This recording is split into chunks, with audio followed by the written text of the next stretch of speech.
नमस्कार बच्चों, आज हम 10वीं कक्षा का चैप्टर नंबर 2 कर रहे हैं जिसका नाम है बहुपद और पॉलिनोमियल्स। देखो बेटा, इसको करने से पहले हम इसकी कुछ बेसिक कंसेप्ट कर लेते हैं। बहुपद, बहुपद देखो बेटा, वर्डिंग आ रही है बहुपद। इसका मतलब बहु मतलब मैनी, पद माने टर्म, जिसके बहुत सारे टर्म हो उसे हम बहुपद कहते हैं। तो उसके टर्म भी बहुत मतलब पैटर्न होते हैं। जैसे कि मैं यहाँ पे एक बात करता हूँ कि बहुपद उस कंडीशन में लागू होता है यहाँ पर एक मेरा चर होता है और एक मेरा अचर होता है। मतलब जैसे कि मैंने लिखा 2x, ये जो 2x लिखा है ये चर है और ये अचर है। मीनिंग ये वाली संख्या जो नंबर है और ये वाली जो संख्या है वो वेरिएबल है। अब वेरिएबल माने आपको चर बोला गया होगा। जब ऐसी फॉर्म में कोई वैल्यू होती है तभी मेरा बहुपद बन सकता है, अदरवाइज नहीं बन सकता। ये जो नंबर है उस नंबर को बेटा हम कोफिशिएंट भी बोलते हैं। 9वीं क्लास की अगर आप वीडियो देखोगे चैप्टर 2 की तो समझ में आएगा कोफिशिएंट क्या होता है। कोफिशिएंट वह वैल्यू होती है जो चर यानी कि वेरिएबल के आगे जो भी नंबर लिखा होता है उसको कोफिशिएंट कहते हैं।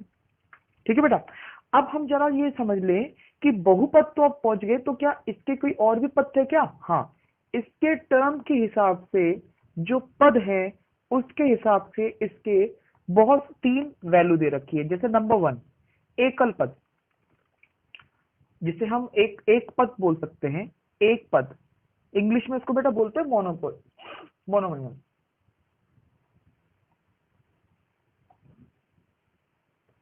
ये क्या होता है बेटा एक पद?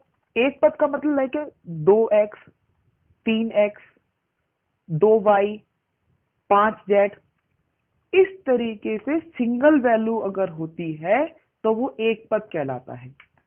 अगर मैं कहूं कि 3, तो 3 भी एक पद है। अब आप कहोगे सर आपने तो कहा था कि जिसके अंदर नंबर हो और वेरिएबल हो वो मेरा बहुपद है, ये तो 3 है। तो बेटा एक चीज समझ लेते हैं, अगर मैं कहता हूं कि x की वैल्यू 0 है, किसी की भी घात अगर 0 होती है तो उसकी वैल्यू क्या हो जाती है? 1। तो मैं यहां पर ये मान के चलूंगा 3x का कि 3x की पावर 0 होगी। इसीलिए ये वैल्यू जो बनेगी वो बनेगी 3 एकम 3, यानी कि 3 बन जाएगी। ठीक है, तो ये भी एक पद है। और अगर आपको चर की बात हो रही, चर x है ये जरूरी नहीं है बेटा, चर आपका x भी हो सकता है, y भी हो सकता है, z भी हो सकता है। मतलब a से लेकर z तक तो होता ही है। इसके अलावा आपने सुना होगा अल्फा, बीटा, गामा, ये सारी की सारी भी हमारे चर ही होते हैं। ठीक है, तो एक पद वो होता है जहां पे सिंगल पद लगाए जाते हैं। फिर आता है बेटा दूसरा पॉइंट जिसे हम बोलते हैं द्विपद। द्विपद, द्विपद को हम बोलते हैं बाइनोमल। देखो बेटा, द्विपद का मतलब होता है जहां पे दो पद होते हैं। जैसे 2x प्लस 3, 5z प्लस 9, इसके दो पद आ रहे हैं। अब यहाँ पे आप x भी लगा सकते हैं और y भी लगा सकते हैं क्योंकि वैल्यू है। इसके दो पद है, 1 और 2।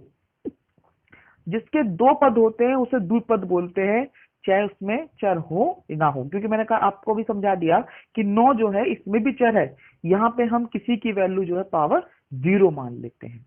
ठीक है, फिर आता है बेटा इसके अंदर तीसरा इसकी वैल्यू होती है, वो होती है त्रिपद।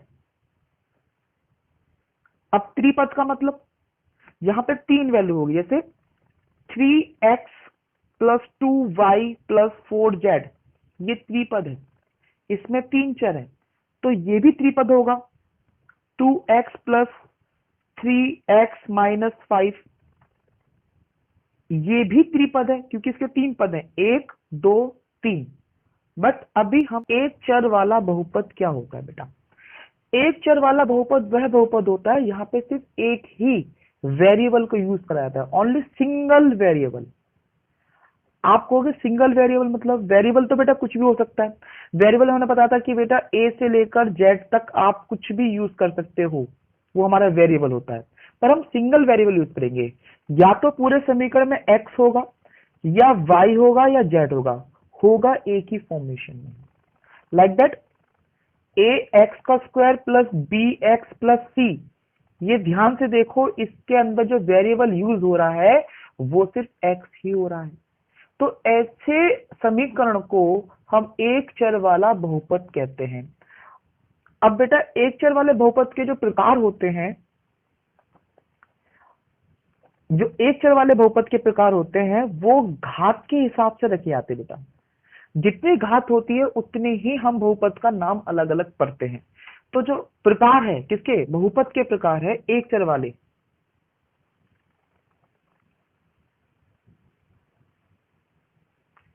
सॉरी बहुपद, जो बहुपद के प्रकार है वो बेटा घात के हिसाब से होते हैं, घात के ऊपर होते हैं। पहला जिसका एक घात हो।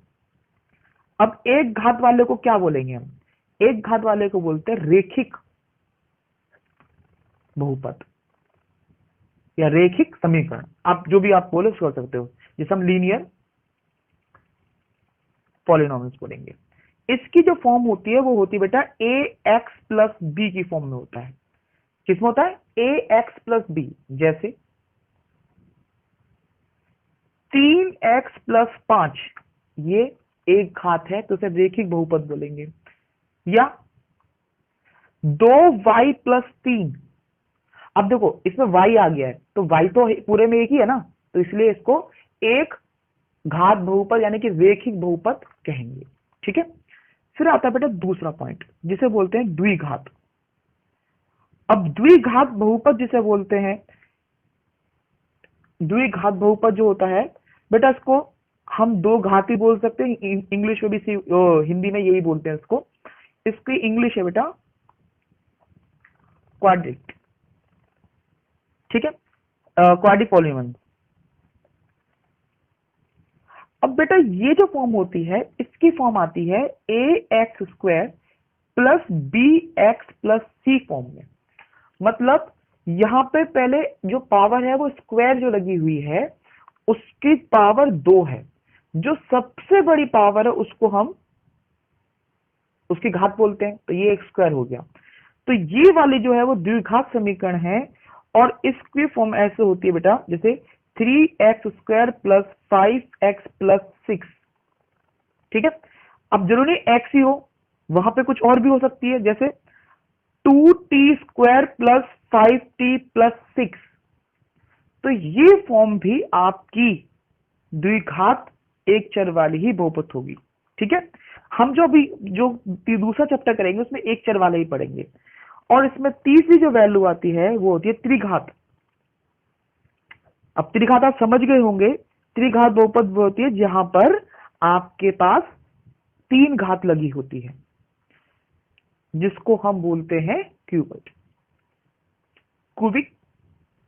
पॉलिनॉमियल। इसमें 3 घात होती है और ये फॉर्मेशन बनती है मेरी बेटा a x cube plus b x square plus c x plus d. जैसे 3x की 3 प्लस 5x का स्क्वायर प्लस 6x प्लस 9। ये जो फॉर्मेशन है ये आपकी त्रिघात की जो त्रिघात बहुपद है। ठीक है बेटा, ओके बच्चों, अब हम इसके आगे जो टॉपिक है वो घात की बात करते हैं।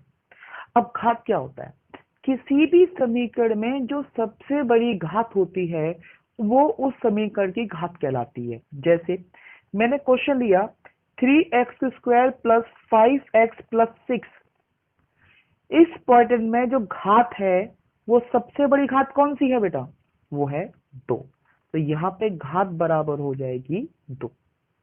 ठीक है, इसके अलावा अगर मैं आपसे कहूं कि मुझे गुणांक निकालने हैं, गुणांक समझते बेटा, गुणक मतलब कॉफिशिएंट।